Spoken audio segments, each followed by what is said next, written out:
Hello, everybody. How you doing out there? Um, just remember, wash hands. Don't touch the face.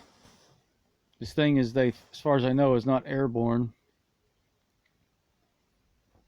Remember, social distancing 2 meters. Don't go in only two people at a time. Avoid crowds. There shouldn't be any crowds. Um, there's all kinds of stuff being said about the virus right now. They said soap and water will kill it.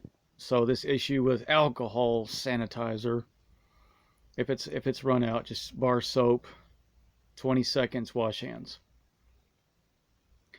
You can take fairy liquid, pour it into a disused spray bottle, and then fill the bottle up full of water. Shake it up, and then you've got fairy spray liquid. Now, we call it fairy liquid in England. In America, it's like Palmolive, it's dish soap. The advantages of dish soap are tremendous. It has an anti biological agent which can kill and destroy and wipe away biological matter. It's an enzyme. Most of these dish soaps have enzymes in them. That's why it's a bit gooey, a bit runny. It's an enzyme. And that enzyme is very effective on dishes where you've got a lot of like food matter. It has a in fact, this enzyme in dish soap can be used on just about anything biological. So it kills on contact. So you could like mix it up in a couple of squirts in a disused spray bottle and shake it up.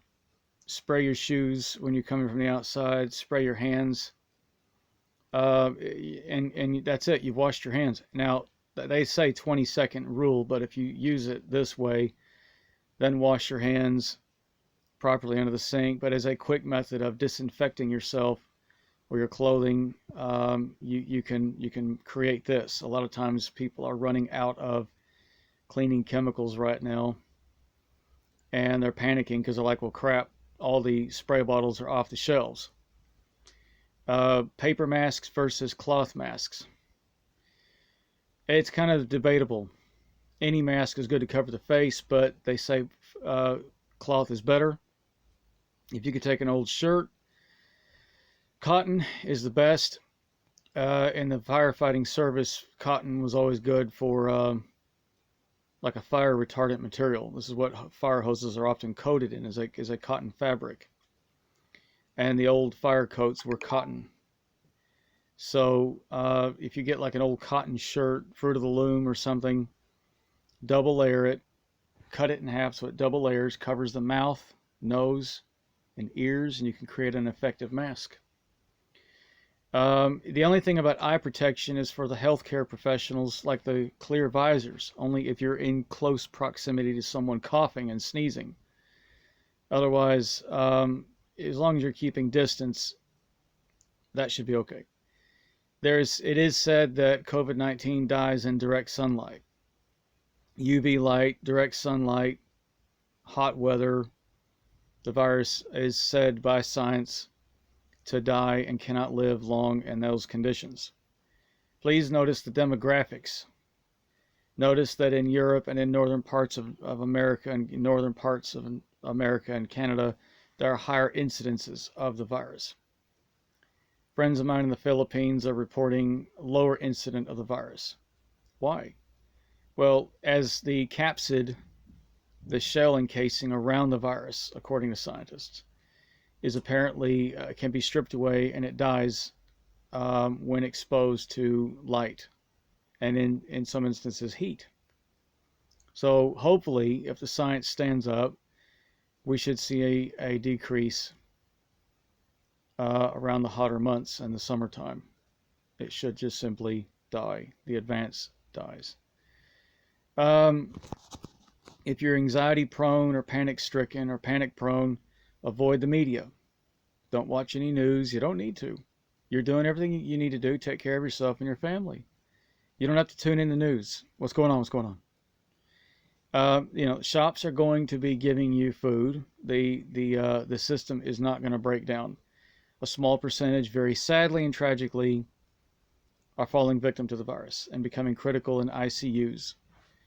The media, it's a rating game. They don't always report the recovered cases. I've noticed some news stations report confirmed cases and death, but they don't report those that have recovered. There are people, many masses have recovered. Is it a death sentence if a loved one goes into ICU on a ventilator? No. There are many recovered cases of people coming out of 3 weeks on a ventilator. So it's a bad virus. It's to be taken seriously. Follow the laws of social distancing. Follow what your government, what your laws, what they say to you to do. Follow the World Health Organization. Follow your government. Obey the laws. In England, the vulnerable are, there's a concern. Some people are stretching this. They're pushing it. And they're saying, don't go to any home for any reason. I'm not saying go into a home. I'm saying that if there's a vulnerable person, elderly, that needs checking on or needs medicine or food, knock on the door, step away a few meters away from the house and deliver the item. If it's a vulnerable person, wear a mask and gloves. As colleagues of mine have rightly so pointed out, you always assume you have the virus. Don't go for social visits. It could be just a check call. It could be a well check. We have to also consider the psychological side of this. Mental health. There's a lot of scared people out there right now. And they are very, very, very panic stricken over the idea of, look, the government is saying, the scientists, the doctors are saying, we have no effective treatment for this. So you get it, all we have is ventilators. If it gets bad, you have a ventilator, hope for the best. Well, and nobody seems to be getting any reprieve from that right there. Where can you get some good news?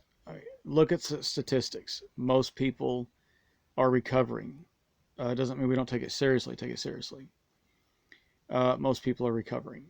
There's going to be a lot of people looking for some comfort from the medical establishment about that. But bear in mind, let's look at this the other way around. If you were diagnosed with cancer of any stage, what's the good news about that? Well, it's, they can do the best they can, no cure for this. They haven't got a cure for a lot of things. You could look at it that way. I'm just saying, very sadly, a lot of people in certain age groups are going to be most affected by this. I don't know, should we be searching for comfort right now, or should we be searching to help each other? I think sometimes in times of crisis, pain and suffering and loss, the best medicine mentally is to help someone else, to get active and help others. So rather than try to burrow into a clamshell, reach out to someone, even if it's on social media or a telephone call. It doesn't have to be getting out of your home and helping people physically. If you volunteer to do that, good for you. But wear PPE equipment, personal protection equipment, mask, gloves. Be sure you go prepared. Always wash clothes, wash hands if you're in environments where you're being asked to help others. There was a man in the news that was being seen by a hospital here in England, and he was an older gentleman, and he looked scared. They couldn't go near him. He was having trouble breathing, but he wasn't bad enough to be put in the ICU, and it was sad as ever. And all it takes is a volunteer to stand there, even at a few meters away, and say, "Hey, how you doing? What's your name?" And just say to him, "You're not alone. I know you're scared. You're not alone." You can't say it's going to be okay to anybody. You can't even say it to yourself. But you can say you're not alone. And you can make people feel so much better and relieve their fear. Okay, that's the main thing, is help others through companionship and support. Even churches have been shut down. So, people are really very, very frightened when they don't have that support group anymore.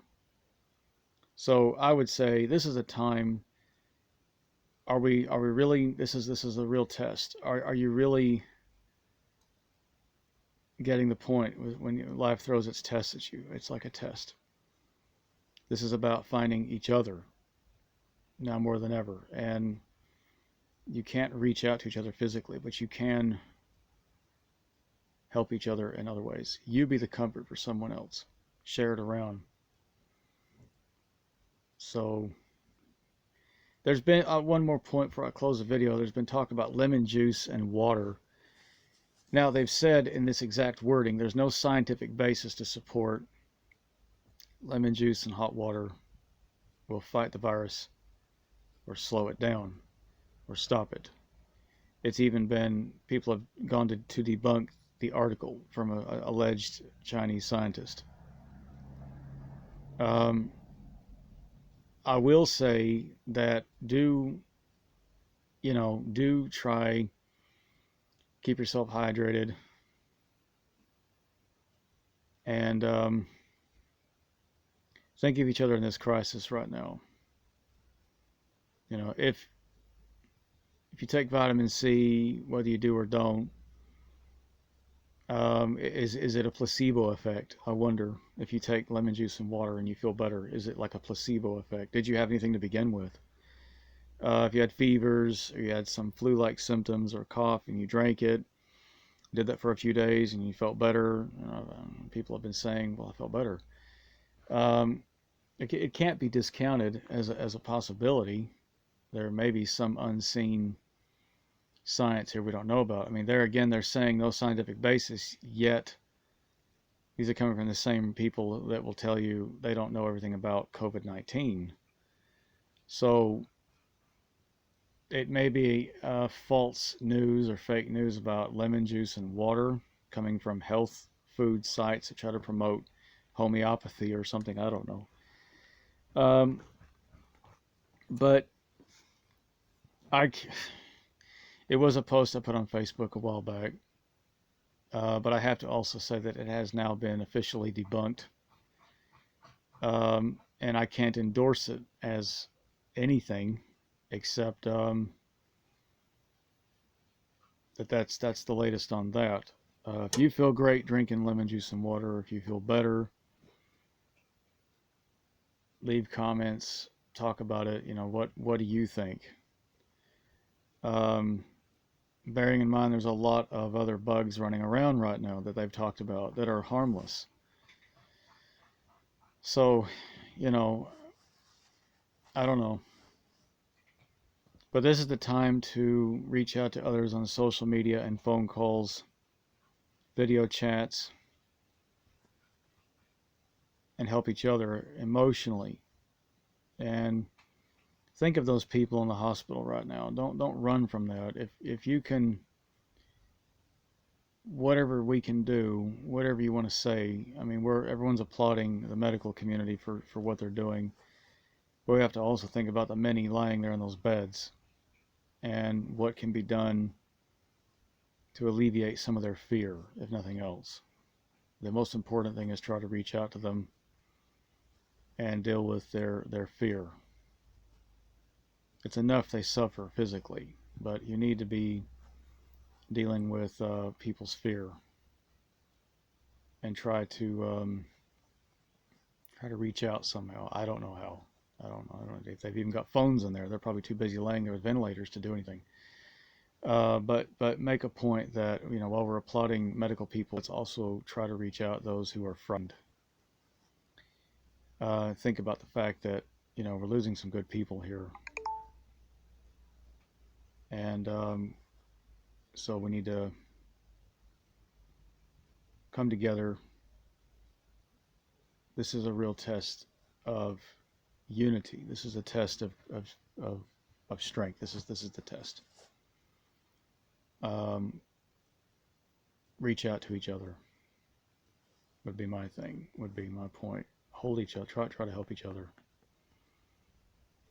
There's a lot of scary numbers and it seems uncertain times ahead, but in this, look to the guy next to you, look to the girl next to you, and hey, okay, you know, and just be strong.